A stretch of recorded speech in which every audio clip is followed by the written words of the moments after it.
Just like being a Cowboys fan, huh? Hey.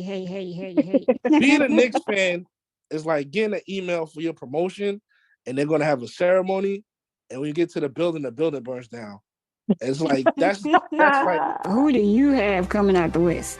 I would be honest, man. It's game time, man. Check your watch. What? I mean, and coming off the bench isn't a bet. It's gonna be hard for them to place Russ. You are tuned into Hot Take Season, 3 years of where these hot takes are rated E for everyone. a rotational quarterback. Like that's gonna be a while. I think they'll go. Hot Take Season.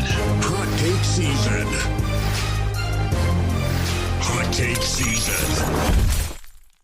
What up? Thanks for tuning in to another episode of Hot Take Season, where these episodes are rated E for everybody. I've got Pop and Grace here with me co-hosting this one. How y'all doing?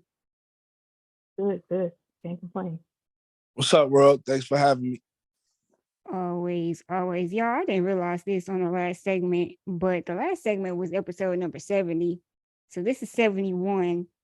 So thank y'all for rocking out with me for 70 episodes, especially to the day ones who've been listening since episode 1 all the way up until now. And thank y'all for being a part, of that road to 70 episodes. Hopefully we get 70 more, Oh, we definitely got 70 more. How many to syndication? I don't know. We gotta figure that one out, We're about to turn up to 100. Right. We had to get Pop. Had to get Pop to come down to Oak Cliff. It's something like that. That's my hood.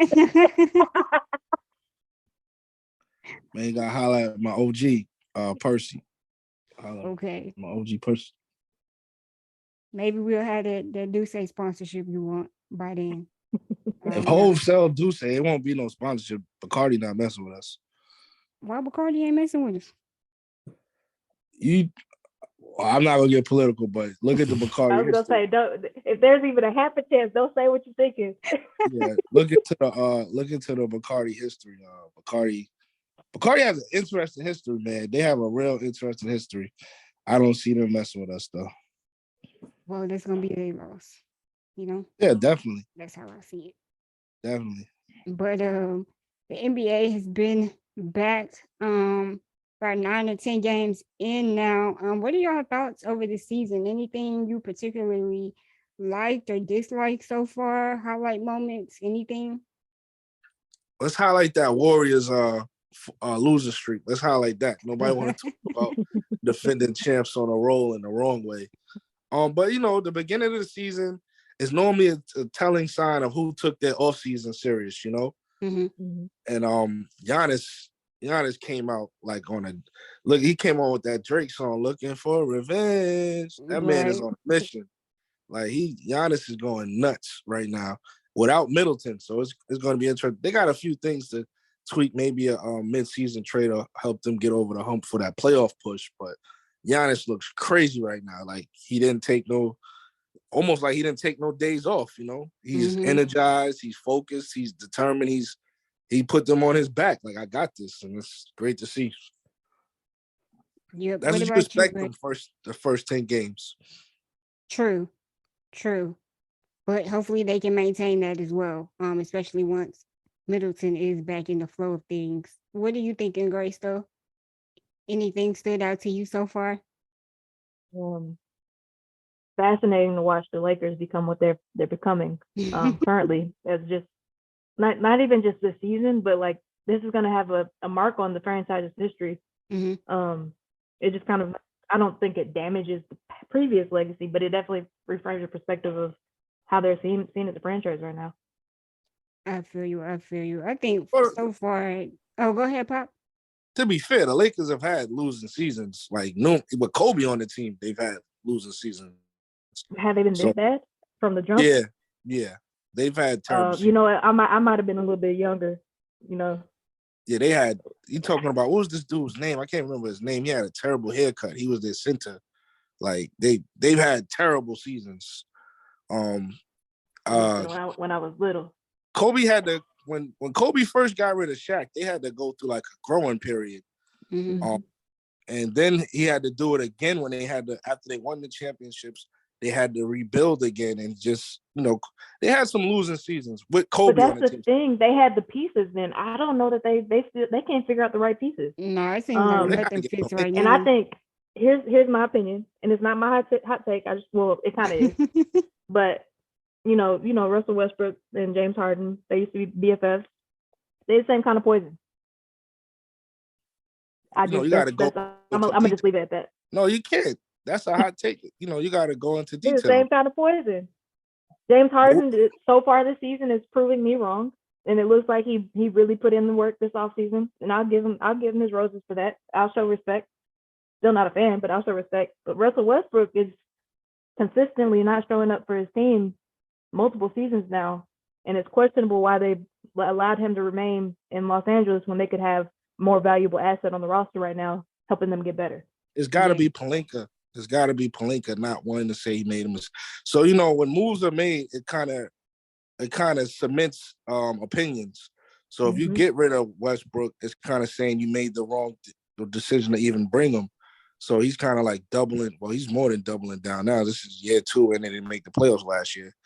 That's a losing investment in so many ways, not just that roster spot, just the losing, the jersey sales, ticket sales. Like, I'm imagining the jersey sales are good. He's an LA kid playing in LA, but I think that Pelinka, he comes. I don't know. We don't know any of these people, right? But Pelinka comes off to me like an egomaniac. Like he doesn't want it. He doesn't want it to. It's always been this conception like LeBron is pulling strings. He wants to clearly make it known, like, I'm putting this together. These are my calls. I have value. You know what I mean? And to say that he doesn't know what he's doing is, from outside looking in, because I don't know this. I could have a conversation with this guy, maybe be amazed. But from the basketball fan standpoint, Pelinka's got to go. But then for whatever reason, they invested in him. They chose him over Magic.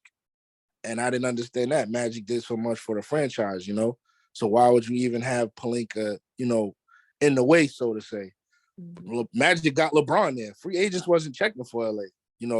Little B, Kobe passed, he's moved on. And posthumously, I can't even say that word, but in his death, there's been a lot of love to Kobe, and that's great. But I remember a lot of free agents didn't want to play with Kobe. I vividly remember that. Nobody was checking for LA. So, for Magic to get LeBron to come, that was a big franchise changing thing, because that led to AD coming. That led to a championship, So for them to choose Pelinka over Magic, and then Pelinka, last year's team did it. You need certain players around LeBron for that thing to work. LeBron makes players better around him, but he needs 3-and-D guys. He needs somebody to crash the boards. It's like a formula with him. And it's been proven. What's LeBron got? 9 finals appearances or 10 finals appearances, something like that. So it's a proven thing. Like, you get him this, he'll be the engine. He'll get you through the race. And Pelinka doesn't look at their team. That team is not built. Like, you got guys you never heard of stepping up, which is great, but that's not going to get you to the playoffs in the West. And they say pride comes before the fall, and I think we're watching the fall in real time unless somebody stops the runaway train. But I got a question for you. What you said made me think of something. If you could pick any team in the league right now, and you could drop LeBron into the roster with the kind of the blue collar workers, or not the necessarily franchise players that we know of, what team would you drop him on? Just any roster. The funny thing is, if you put Bron Black in Cleveland, they might got a chip, which is crazy. Yeah, right now at least, yeah. D. Mitchell, K. Love, that team is just finding itself, because D. Mitchell's going to have to adjust, because they got rid of Sexton, right? And they kept Garland. So that, even though they were interchangeable, like they're almost the same player, and they complemented each other, D. Mitchell is a huge upgrade. And just imagine what LeBron could do with those young guys, and they got shooters. They got the kid. They got 3 players from other teams that were all-stars, that are fighting for their name in Cleveland. So that was great. They got, what's my big man with the afro that came from the Nets? They forgot Allen. They got Allen, which was a crazy steal for them. They got the other kid. He's a small forward too. But it seems like, and for real, the East is like, Giannis is at the top, and then everybody else is in the way. So I could see LeBron going over back to the East and like making a run to the finals. It would be like wide open. You think that's a realistic possibility, considering the fact that everybody and their mama knows that he's trying to hold out the last few years of his career to try to play with Ronnie and maybe Bryce too? Well, the Lakers ain't got no picks. Try to end back home. The Lakers ain't got no picks, so that's not like I don't know what draft class that his kids are going to eventually be in, because there's like an up and down with Bronny even being a draft pick. Like if he's good, because you seen what happened with Shaq's son this summer, right? And Shaq's son was that deal until he had heart surgery, and even Shaq said maybe he's rushing, but he wanted, he believed in himself more than he said everybody else, so he wanted to go, Sharif. But maybe he should have waited in hindsight. But we don't even know if his sons are gonna make it to the league, If they do, that'd be great. But I see him being around, like look at him in year 20. The man's gonna retire when he's ready. The league not gonna pass him, because the league's not passing him yet. Yeah, at year 20, he shouldn't be able to do what he's doing right now. I've never seen this. You know what I mean? Even though he's becoming a little jump shot happy, he still takes his conditioning serious. He's still in tip-top shape to the point where it's kind of crazy seeing the numbers he's putting up. At year 20, that's unheard of. Year 20, I watched basketball a long time. There's very few people that even made it 20 years. And I don't see them being this productive or this valued. And it looks like he still could go for 3 more years at this level, it looks like. And he's playing in the West. Ain't no nights off in the West, man. Right. I give you that one. But you brought up Colin Sexton, who got traded to Utah. What do you think that does for his career? Because I think he was still good in Cleveland. But now the Jazz I think we kind of expected, or I did, expected the Jazz to kind of, fall off a little bit, but they're still playing at a high caliber. The Jazz got a system, so they never really had a star. So as long as you could come and do what the system needs, like what's the cool thing about systems? They're kind of like unbeatable because you're not playing a person, you're playing a system. Yeah. That's why the Spurs were able to win for so long, and the Jazz got a system, so it's going to be interesting to see.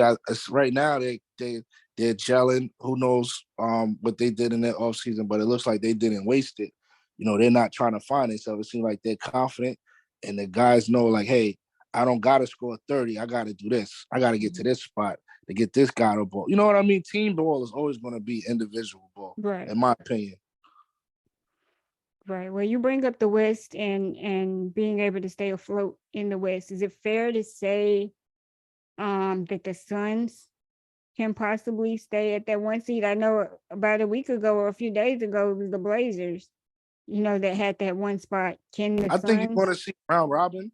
I think you're going to see a round robin with that number 1 seed in the West, because the West is just like that. You lose 4 games in the West, you might be in the play-in. So the West is just a tough conference, and no nights off. You got the Jokic out there, the Joker. He's not playing no games. You sleep on Denver, you will be going. You will be. It's night. You know what I mean? Right. It will be excellent. You sleep on. The thing about Phoenix is, to me, I always felt like D-Book underachieves. I felt like he never reached his potential, and it shows in the playoffs. He does great during the regular season. But if you remember when they were struggling, he was having like 60-point games. And he was showing like, if I had some pieces, we could do some damage. But now he has the pieces, and I feel like he hasn't taken it to the next level. Like, if you compare him to a lot of the game's top players, individually, he outshines them. But for whatever reason, when it comes to being on a team, he can't put it together to where he could dominate to get to that ring. Right. But so Phoenix, and then does the coach like Ayton? I think that was something that happened this summer, right? They didn't want to re-sign Ayton, right? Yeah, they were trying to ship him off somewhere else, and it didn't go through. So I don't know. And maybe that's something that still goes through by the deadline. I don't know. Yeah, that's going to play a part. That's definitely going to play a part in the chemistry.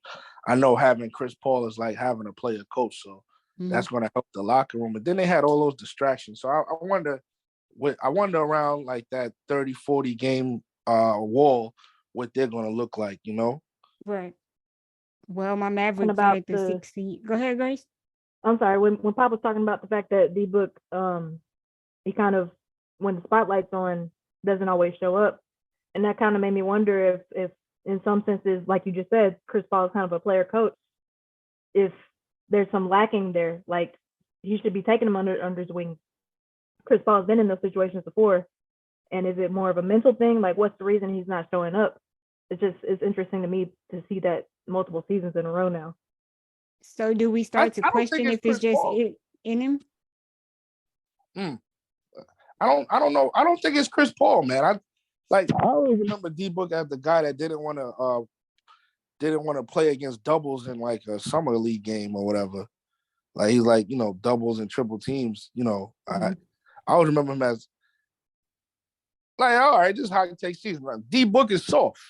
You know what I mean? That boy's Charmin. So until he go visit the wizard and get him some heart, he gonna have problems. Hey, this goes back to the core of one of my biggest beliefs. Every single professional athlete needs a sports psychologist because he has the skill, the raw skill and the raw talent to show up. It's 90% of the time, in my opinion, it's a mental thing for a lot of these athletes when they're not showing up like they should. Yeah. So I got this belief, and it's only from my experiences. We've grown up in different parts of the country, so maybe your experience is different.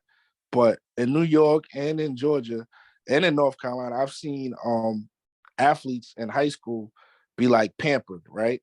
Mm-hmm. To the point where they didn't live in reality. Like my high school experience and their high school experience was different. I didn't go to college like that. So I went to college like I worked and went to college. So I could only imagine that in college it got further, you know, the pampering, right? Mm-hmm. And then I could only imagine in the pros it got further. You know what I mean? Like, because I hear some of these people talk, and their conversation just sounds nuts to me. Like, it's just like, yo, bro, you're a millionaire, man. Why are we talking about the same things? We can have the same likes and interests, but you should have other things to bring to the table. You know, your experiences. And I just think he's coddled. Like, I know they lost a lot of games and losing Bill's character, because that's a feeling you don't ever want to go through, right? But remember one time, I think it was LeBron, he talked to, or maybe it was Kobe, they talked about like the characteristics of winning, like the habits you got to build. And maybe that's it. And maybe Chris Paul is carrying a load as a veteran. You know, it's almost so much he can do with his presence. Yeah. You know, you got to step up at some point. And I don't see them. Why D Book ain't had no 50-point games in the playoffs? Yeah. You know what I mean? Like, why when the lights on and it count, why your gun ain't go off? You know, that's kind of how I look at them. It's interesting you say that, because so I'm from Texas, but I went to high school in Maryland, so I've seen that kind of East Coast dynamic as well. As like there are different dynamics across different sports and different environments and situations. But I think it's interesting because, like you were just saying, maybe some people are just satisfied with having made it to the league. They could say they want a ring and want to win the championship. That at the end of the day, some people are just happy enough to be in the league and be a millionaire. That's right.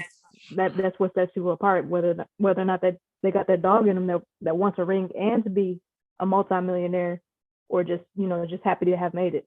Yeah, it's like they hit cruise control. Right. They're just doing enough to get by. Mm-hmm. And the NBA, unfortunately, has been a catalyst to that, because if you peep, a lot of people had their best seasons contract years, which is my man put me on to that. And when I noticed that the correlation was true, I was like, well, that's crazy. Like, dude only went hard to get it back. And then when you hear these retired dudes, a lot of these dudes with podcasts are not doing the leagues any favors. Like I think it was Gilbert Arenas, and if I'm wrong, we could go back and say I'm wrong. I have no problem with that. But I think it was him. He said in Washington, they wasn't running like no set play. They were just doing what they want. You know what I mean? I have heard that. Was it on there though? I think it came out with the Kwame Brown thing. Yeah, I feel like yo, you didn't average 20 points last year. You ain't averaging 20 points this year. And you ain't getting too many shots. You know what I mean? And then, that kind of speaks to, like, the game is entertainment first, right? Mm-hmm. But part of the entertainment is seeing these guys reach an apex, like, reach a mountain. Like, you could tell some guys want it, and you could tell some guys are just there. And unfortunately for the Phoenix situation, it looks like D Book is just there. Like when it's crunch time, he ain't getting busy. This kind of is a little bit of a sidebar from our current conversation. That's one of the things that always fascinates me about the difference between the men's and women's game, is that at those higher levels, the men's game, it becomes a little bit more of a free-for-all. Not, like you just said, not as many systems and whatnot. But the women's game, it seems like when you advance in different levels, it becomes a lot more cerebral and a lot more strategic for different players and different coaches.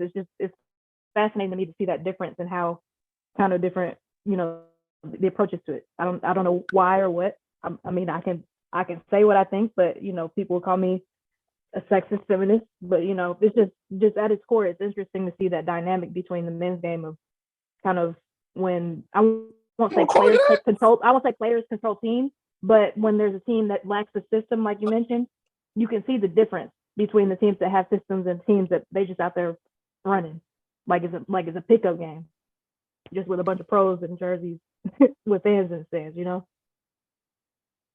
Do people call you that?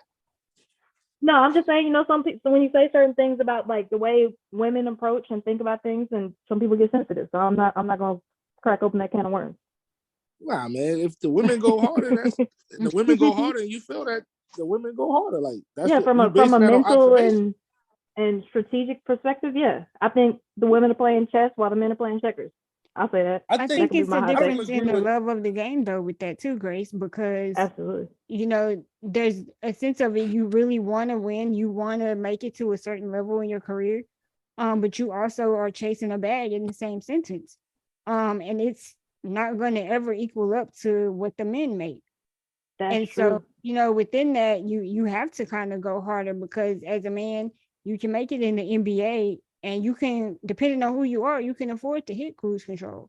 But everybody else, 12th man your whole career and still make a bigger bag than a lot of WNBA stars. That's right. So true. That's right now. And a lot of times we don't give a lot of a garden a time to grow, right?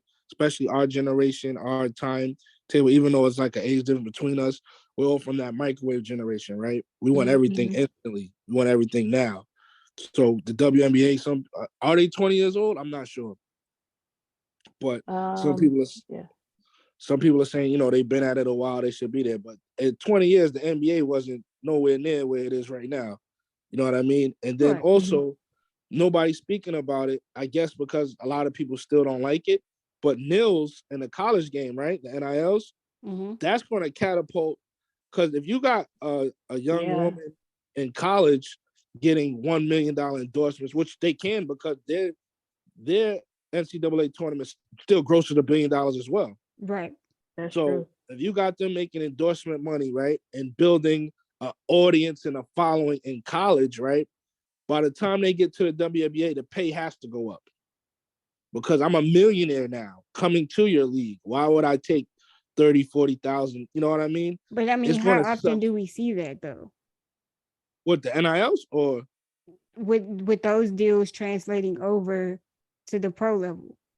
I think with the social media generation, we're going to start to see it a lot more. Yeah, and I think that's a good point, because it's going to be really interesting to see if that dynamic that I just mentioned is going to remain, because even a lot of these younger girls that are getting the NIL deals, they go hard. Like this generation is going to change the pace of women's basketball as well. Like they play different than, like, if I was young me playing basketball in high school, I get dogged out by a lot of these new athletes. They're more athletic, they're faster, they play different, they think different. So that's gonna be interesting to see in the future as well. Like you said, Pop, it takes time for it to mature and things change over time. But there's so many different dynamics. It's gonna be real interesting. I think the WNBA is headed in the right direction. I think Shaq, I don't agree with Shaq on a lot of takes. Like, I like Shaq. Shaq was one of my favorite players. But he said something. I agree with this statement he said. He said that they're missing the dunk. The dunk transforms basketball for the men. It's coming, right? Though. It's coming. Right. Have you seen these high school players?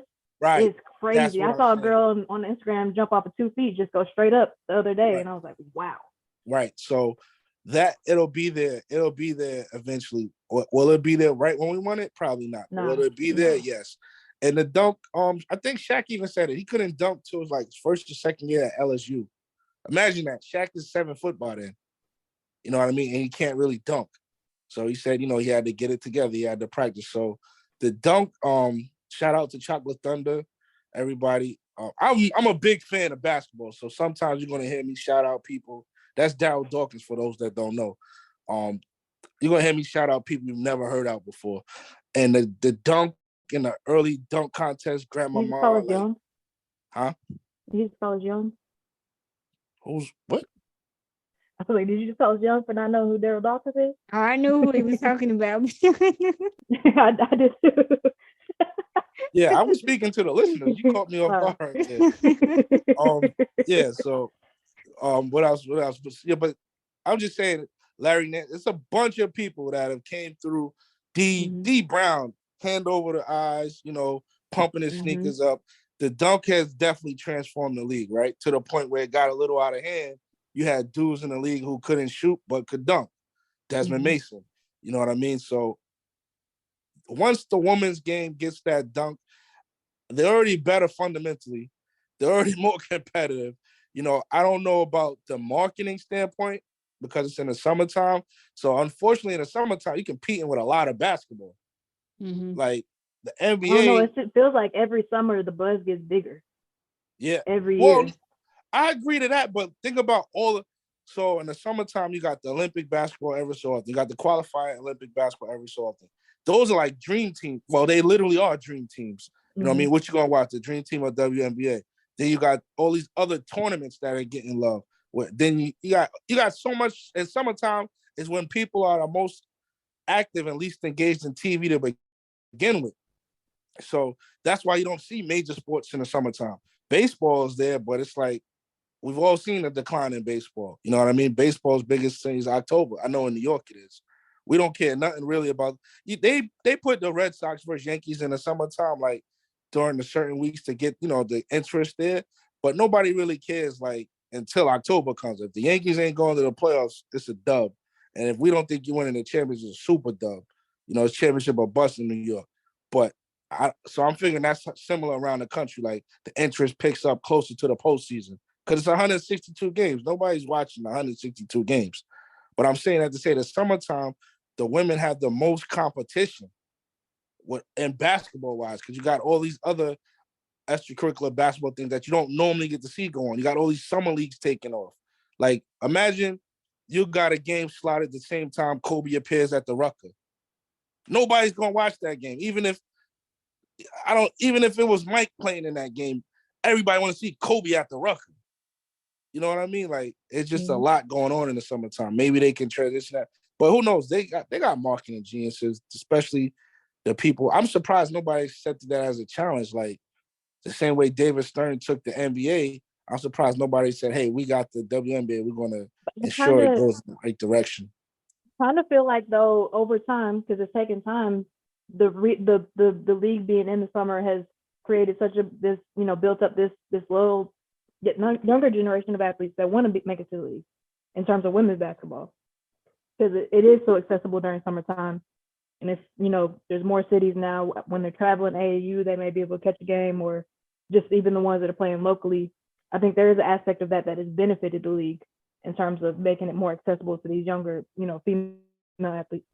I think so too, because it really kicks in gear after the men's championship, right? So after the men's finals, they're still competing with, say, baseball or other things, but they're still more accessible, if that makes sense, because of the NBA being over at that point. And so now you've got the rest of June, July, August, and then the beginning of September to watch women's basketball. But I will say, I think the marketing is getting a little bit better. And I think another thing that's helping is when they do see the NBA players come out to a WNBA game. And you can, you know what I mean? You can get to see that. That kind of draws some people in. So that's also I've seen that with mixed responses because it seems like they don't really rock with each other. What do you mean? Like I've seen that go left. Like one dude tried to give a player props, right? at any time, like in any sport. For instance, I don't really watch football, so if you were to ask me to watch a football game, I might not know the player's name. I'll say, yo, number 15 was getting busy. I seen a WNBA player take offense to that, and I was just like, wow, man. Yeah, that was I remember that was Andre Iguodala and Aerial Powers. Yeah, and you know, the fake AI, he's never been like a controversial dude. Like besides with Steve Kerr, it was something with him and Steve Kerr that was like really, their dynamic was really crazy to me. But other than that, I've never seen him like be negative in the news. You know, he's always been like a low key guy. You know what I mean? Nah, I don't think he meant it that way. I think that's just I maybe don't think how so she took either. it. Yeah, I don't think and I so either. mean, people are different from person to person, so somebody's bound to take it the wrong way. But yeah, I don't think he meant any harm when he said that. Because even me, when I'm watching college football, sometimes even the pros, you know, there's certain players you just don't know. And so I've done it before myself in regards to men's sports is talk about number so and so is doing da da da. I'm not meaning any harm with that. I just at that time haven't learned who you are. But imagine trying to show love and then it's getting spent into something different. You be like, yo, I ain't even messing with that no more. I'm You gonna know keep my mouth shut now. Yeah. You know, never mind. I'll stay over here. That's all I was saying. I don't know if you want to build the WNBA players in the shadow of the NBA players. You kind of want them to stand alone because they can. No, what I'm saying is, yeah, they can, but what I'm saying is to have that support from the NBA, from even the NFL players. Like I've been at WNBA games where NFL players have came through, singers have came through, you know, NBA players have came through, and I think that draws other fans in. And sometimes, in a weird way, it might cause somebody to go to a game because they don't know who they're going to see. Hey, you know, that's celebrity factor. You might be right. Because I think people do that with the Garden. The Garden sells out whether it's a good team. It's like a gift and a curse for the Knicks. The Garden sells out whether it's a good competitive team or a terrible team, like that you won't even see the guys in the league next year.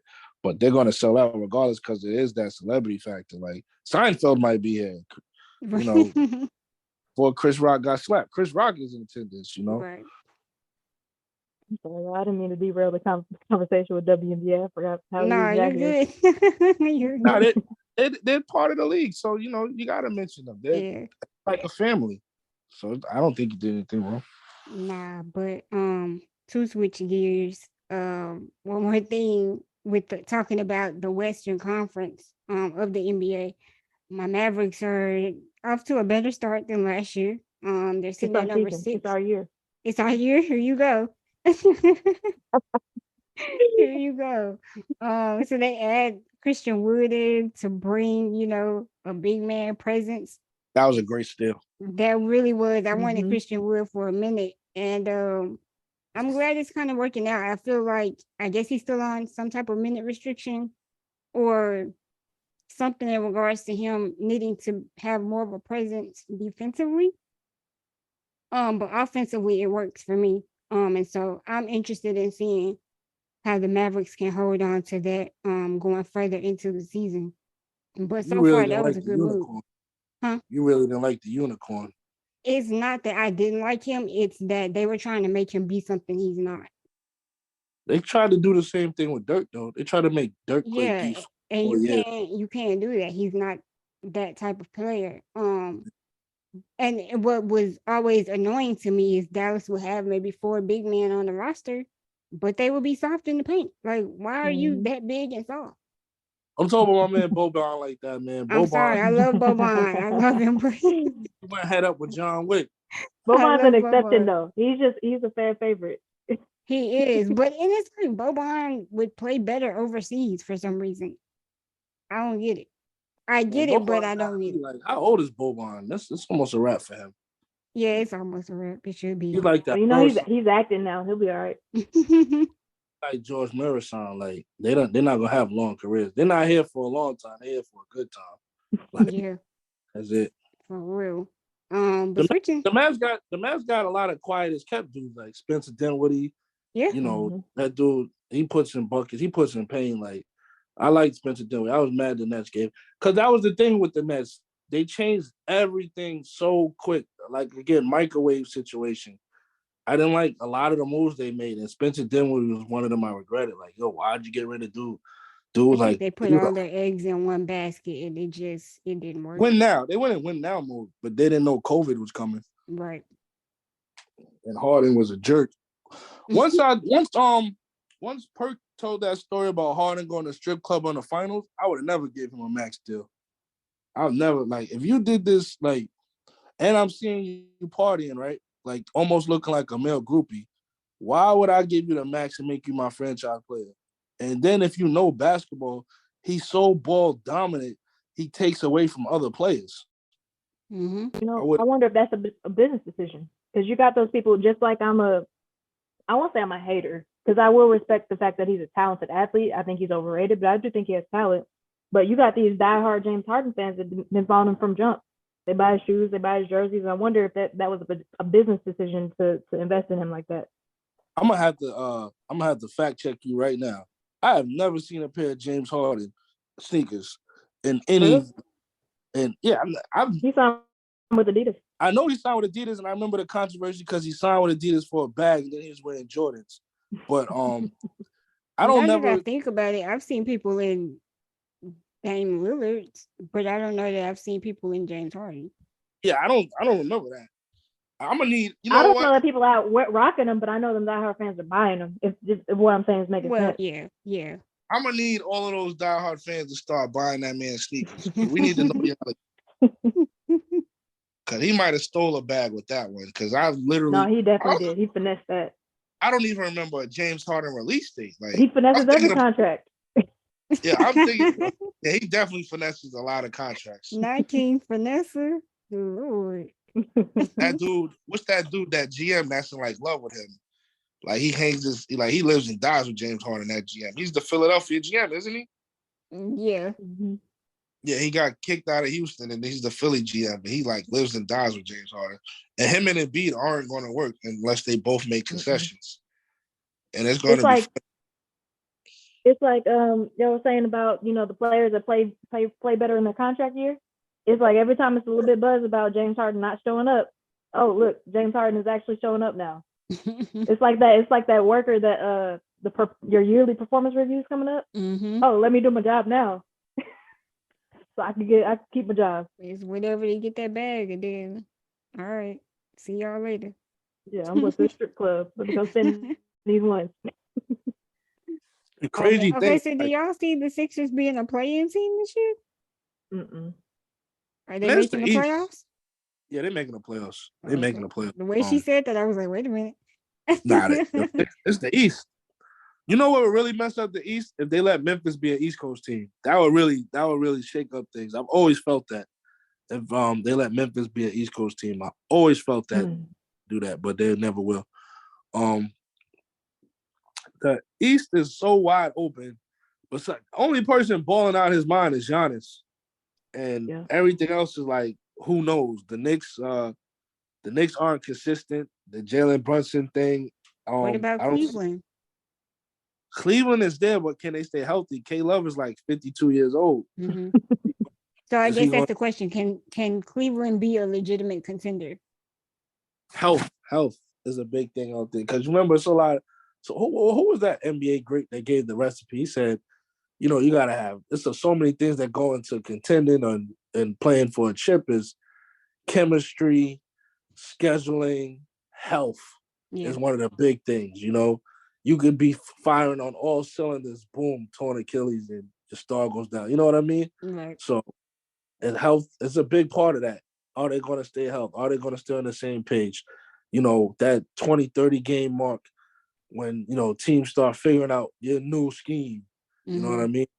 Because, that's the next thing, too, familiarity. When something's new, you got the advantage. Right. After teams get a chance to figure you out, they might know the play. They might know the 3 plays you call in succession. Like, yo, they ran this, so they about to run this. All right, so we're going to do this and counteract that. Mm-hmm. And then you got to figure it out. Can you make adjustments? What's your coaching staff looking like? A lot of teams get exposed. Their coaches get exposed before they do. Like, you can't make no adjustments. We figured you out, and that's it. And that's the thing with playoff basketball. Can not only are your players better than mine, can your coach make the necessary adjustments when we figure you out? Right. We seen Pop beat teams over and over doing that. Remember Pop? What he took? Didn't he take Golden State to like game 6 of the first thing? But then they tripped Kawhi up or something like that. What's his Something name? like Yeah, what's his name? Dude, I forgot his name. He wasn't that important. He was like hey, come off the bench for all these people. He had a jump shot and he played good on other teams, but for Golden State, he was like an enforcer, like a dirty player. Forgot his name. But yeah, he took Kawhi out. But the Spurs were giving him a run for their money. And it's like a lower seed. that. And that was really because Steve Kerr can't outcoach Pop on any day of the week. You know what I mean? Look at OKC when they had Westbrook and Durant. Right. Their coach couldn't make any adjustments. He definitely got outcoached by Spoelstra in that final. So there's a lot of things with the NBA that, don't get presented because the casual fan don't care about that. They just want to see exciting basketball. Right. But if you got the trained eye, you can tell why this happened and what went wrong or what went right. That's one of the things that made the Mavs Suns playoff series so fun to watch. It was just as much a coach head to head as it was a player head to head. Yeah, I agree with that. Jay Kidd is a great coach because he was a great player and he's able to speak the language. I'm interested to see if he's going to be able to get to Luka. Because Luka is also like their gift and a curse. Luka could drop 50 and he knows that.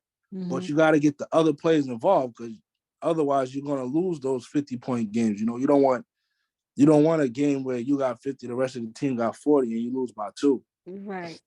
And I was about to say that's what I hated with losing Jalen Brunson, because I felt like he could keep the flow going in a sense. Right. But with Christian Wood coming in, I mean, that pick and roll looks lovely, but I mean, Christian Wood can play inside, he can play outside. And so I think that's been helping them a lot too. It's just upping his minutes, to up his stats. But we never talked about, I just thought about it. We never talked about that Redeem Team documentary. Did everybody watch that? I did. Did you guys like it? I did. I think we got to do a segment on that next. I'll watch it before that. But what were you about to say though, Grace? No, I was gonna say that you saying about kind of Luka figuring it out, and I was gonna say we forget how young he is. Well, on the other side, he's been playing with grown men since longer than a lot of these dudes have been in the league, so it's really not a good excuse for him anymore. So I don't know. I thought I could defend him, but then I thought about the logic of that, and he's been playing professionally for so long. He just has to grow up, is what it boils down to. It's got to be that thing. Sometimes he tries to, he feels that he has to be that guy, which I mean, Luka is that guy for the Mavericks. But you still have to get your other teammates involved. And that's why I don't care for him playing the 1 as it is. I'd rather him at the 2, but I mean, that's what they want, but to satisfy his ball dominance. He has to have the ball. And, there's a difference between good basketball and winning basketball. And we're going to see if they can figure it out. Him and what was the coach? He coached the Pistons. He coached the Mavs for a long time. What was the coach? Can't remember his name. He actually won a chip in Dallas too. What was his name? Carlisle? Yeah, Carlisle. Rick Carlisle. He him and Luka, because Carlisle has a system. You remember when Rondo got there and they butted heads? Remember? Well, they butted heads, and I'm talking about Luka and Carlisle off the court. Just in like that stems back from the whole DSJ situation with them trying to make it a thing between Luka versus DSJ. Something that it didn't have to be that. Well, who initiated that? Because there's only room for one. Rumors are saying that Carlisle was basically doing things to pit them against each other. They were always cool with one another, had no issues with one another. But Carlisle would do and say certain things to try to pit them against each other. Luka also didn't like the way that Carlisle was allegedly talking to other players, disrespectfully. So that kind of started that feud there. You never know who somebody is behind closed doors because I couldn't even see Rick Carlisle. He's quiet and everything. Yeah, it's like I wouldn't have guessed it, but at the same time, I'm not surprised by it because I don't put anything past anybody. Yeah, that's true. That's a good way to think. Yeah. So I mean, and I'm not saying it's true. I'm just saying what the reports say. So Rick Carlisle seemed like he seemed like a no nonsense guy, but he also seemed like, like, come on, guys, you know what I mean? Like, he didn't seem like, hey, get over there and do that. He seemed like, come on, guys, you know what I mean? mm-hmm. I know he definitely had a system, and Luka didn't fit that. Because Luka's not a system player. He's a ball dominant, almost freestyling guy. Same with Rondo. I think you just said that though, right? About Rondo? Yeah, they said, because I didn't know Rondo didn't really run plays. I didn't know Rondo was like playing the game as it goes, and that just spoke to his basketball IQ. That guy is super smart. Yeah, for sure, for sure. One last thing we talked about, you brought up the Knicks a little bit, and we've been talking about them getting Jalen Brunson. Right now, they're sitting at 4-5. Do we see them finishing the season on a stronger note? Could they be a play-in team? They got chemistry issues, so they got to figure out. They got to figure out. Could they be a play-in team? It's Yeah, gonna the get better play-in as the season goes on. Yeah, the play-in is what, 9 and 10. Mm-hmm. Yeah, they gotta figure it out. Were they in the play-in last year? Or they just went home. I think they just went home. I don't know because the East isn't that. The East is wide open, but it's not like It ain't that many people that's gonna run with it at the same time. Yeah, if you ain't got your thing together by the All-Star break, right? It's quiet. So we'll see. I guess we'll be able to see for the Knicks. I don't know, man. They're the Knicks, man. If you can root for the Knicks, God bless you, man. I thought you was a day one. What you mean? Man, the Knicks have. If you're a real New York Knicks fan, you understand disappointment. Like, just like being a Cowboys fan, huh? Hey. Being a Knicks fan is like getting an email for your promotion, and they're gonna have a ceremony, and when you get to the building burns down. It's like that's like being a Knicks fan, man. The Knicks. Oh my goodness, man. And then, the Knicks. Go ahead and get it off. I know Bezo gonna listen to this. He gonna be ready for you. Man, Bezo don't want no smoke. You understand? Bezo's from Harlem, so like he's gonna be a Knicks fan. That's a Manhattan thing. You know what I mean? They play in Manhattan. They were New York's only team, but the Knicks. If Bezo tell the truth about the Knicks, man, you've seen me and Bezo go out, and I do get him to tell the truth about the Knicks. You know what I mean? The Knicks. I don't know what they're doing right now. They got RJ, they got Cam. Maybe they're hoping they get Zion.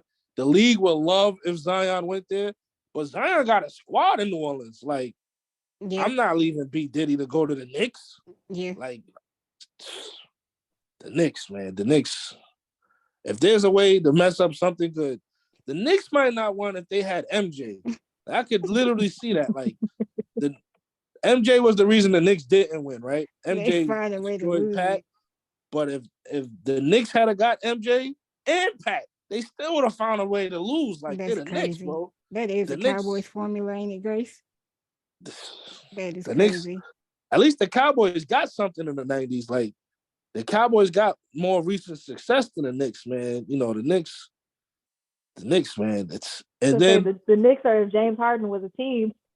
Man. Yeah, pretty much, man. The Knicks, man. I remember the Knicks had a squad. Melo was playing his heart out because I think Melo playing with AI, he saw like, hey, this star could fade. You know what I mean? Because he played that AI on a different side of AI's career. AI was still getting busy, still competing, but he wasn't the AI stepping over Ty Lue. You know what I mean? Right. So I think when Melo got to New York, he knew like, yo, we got to put this thing together and win. And then they put together a great team, and J.R. Smith get jumped the night before after he wins an award. He gets jumped in the greenhouse. He gets jumped in greenhouse and plays a game like 3 days later, and they lose. It's like, why the hell were you in greenhouse before the game? Right. It's the Knicks, man. The Knicks. The Knicks are just. That's the subject right there. Right. I'm just gonna make that the title. Like, the Knicks, I would love to see the Knicks win just because, like, that would be great to go to their parade and just be able to have something to share with my dad. You know what I mean? Like, that would be great. But the Knicks, They're just so far from. Papa, you sound so stressed right now. It's the Knicks, bro. Like Charles Smith play up. Man, man. Big stress. Even the lockout season when the LJ hit that 4-point play, next thing you know, they kidnapped Marcus Camby mom. Like, what's going on? Like, the Knicks. It's just so much that comes with New York. And a lot of big names. You see what's going on right now with a unnamed superstar. We're definitely not going to talk about this dude, but this is a reason why dudes don't want to play in New York. You're constantly under so much media scrutiny and attention and so much pressure to win. It's a win now town. Like the Yankees are always competing. Even look at this year. Like the Giants are competing. The Rangers are competing. Like the Knicks. They're just the Knicks. and they always do the wrong thing. Like the Phil Jackson move was terrible. The Larry Brown, they're just terrible move.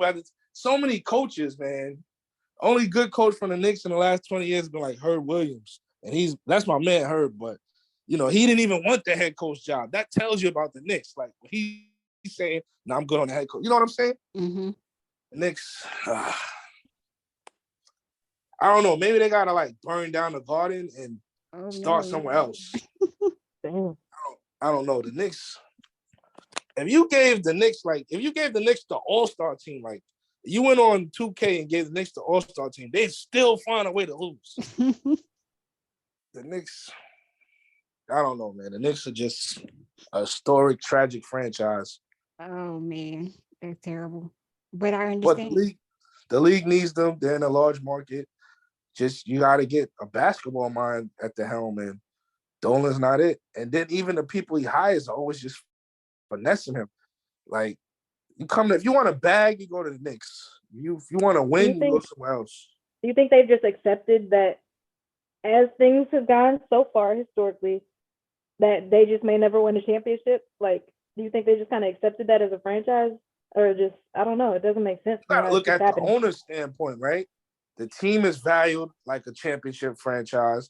The games are selling out. The merch is selling. You got the largest market. You're charging the most for tickets. Like I would only think that maybe the Lakers and the Warriors charge more than New York Knicks tickets. I don't know who else charge. I know the Nets tickets aren't even close to New York Knicks prices. I know that a lot of people only see Knicks games when they come to play the Nets because you can't get Knicks tickets. So they'll go to the Barclays to see it. If you watch the Barclays game, it'll be when the Knicks first Nets, you'll see a ton of Knicks fans there because that's the only time they can really afford the tickets. So you got to look at it from an owner standpoint. It's making money. So when we're telling him he's doing something wrong, or he's terrible at his job, he's looking at his green sheets or whatever, and he's saying, what are you talking about? I'm operating in a surplus. Mm-hmm. You know what I mean? And that's probably the bottom line for him. When he's gone, because I do believe in like certain people, the nature of them is going to like bury a franchise. Until he's gone, I don't see them winning.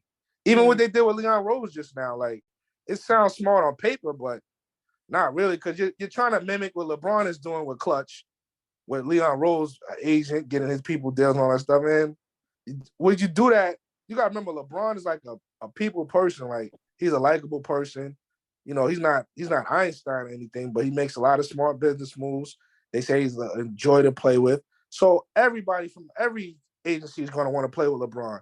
But when you do that on your own and you don't have a LeBron and you're going after most of your clients, you kind of alienating a lot of other clients too. So it'll be, I don't know, man. The Knicks. Pray for him. You'd have to let like their hiring process. Why you don't give Mark Jackson a job? You know what I mean? Why you don't bring like the people that played like Allen Houston is but there. do you think Mark Jackson wants to put himself in that situation? I think Mark Jackson is a exceptional coach. I know he's an announcer, so that shows you that he loves the game, because it's got to kill him to announce certain things. But I think Mark Jackson, because remember, nobody wanted the Knicks. What was that guy from the Pacers? Donnie Walsh, right? He came to the Knicks and he got things together a little bit until Dolan interfered and he just had enough and left, right? But I think Mark Jackson, given a chance, it would be great for him to take a team like New York and turn around a culture and a winning environment. Look what he did with Golden State. You know, Steve Curry just went in there on kind of like autopilot. You know, if somebody could tell me a change that he implemented, I would love to hear it. You know what I mean? Mark Jackson taught them guys they had to play defense to win. Like, yeah, you guys can score, you can shoot the hell out the ball, but we need you to commit on defense too. You know what I mean? And that's what really put the Warriors together. They played great team defense, the Warriors. It's kind of unspoken. And I'm pretty sure that foundation, that cement was poured by Mark Jackson. You know what I mean? And I'm pretty sure them first championships and them first playoff runs, they was running a lot of players Mark Jackson drew up, you know? I don't think they changed that much. But, you know, I think if you gave him a shot with his team like the Knicks, who did him wrong, you know, drafted him, and Pat needed a point guard his whole career, and you get rid of Mark Jackson and Rod Strickland. I think that Mark Jackson probably is the answer to fix the Knicks. You got to change that culture, man. Mm-hmm. Yeah. Well, y'all say a prayer for the Knicks.